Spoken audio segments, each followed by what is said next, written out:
This specific topic with taxing the rich and the topic of taxing the rich, and people say, well, Pat, you're rich. I don't dispute it.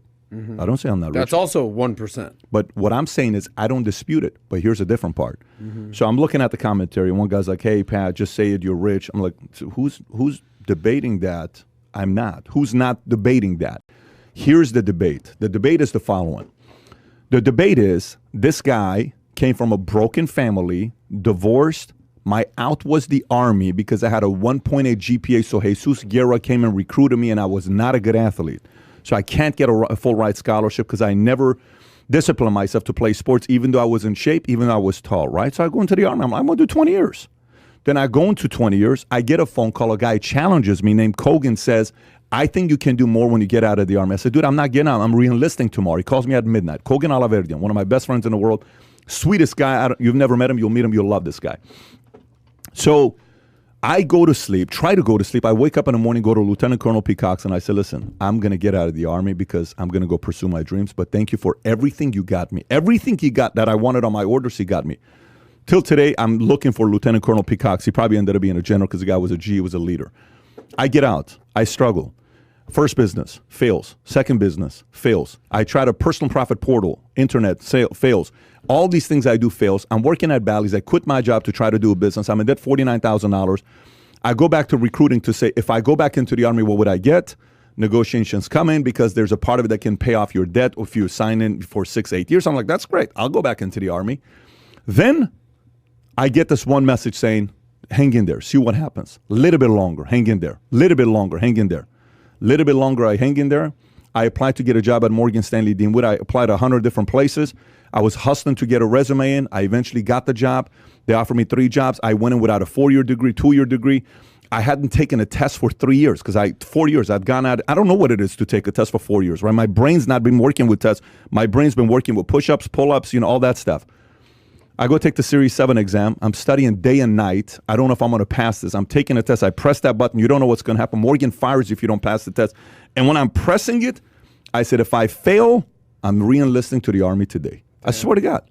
And I press, boom, 30-second pause. It's a 6-hour test. Dude, I can't even tell you what my exam. I was in Culver City at the... How old were you at this point? 21, 22 years old. Wow.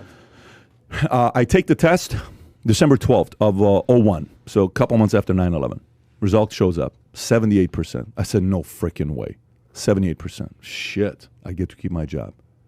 So I go back and I show it to Morgan and say, look, you got 70. I said, I got 78%. It's like, damn, none of us thought you were going to get. I said, dude, I don't think I'm going to get 78%. Got 78 freaking percent. 1.8 GPA. Yeah. So then I stay. I work my ass off. My dad has a heart attack. Rather than partying 5 days a week, I put my head into the books and I start reading. A girl the other night, we're having dinner and everybody's talking about their school. So I went to this school. I went to that school. And I'm just enjoying all the conversations because like, oh, I got my MBA, I got my master's, I got my PhD. I'm like, freaking, this is all. I'm the last one. This is sick.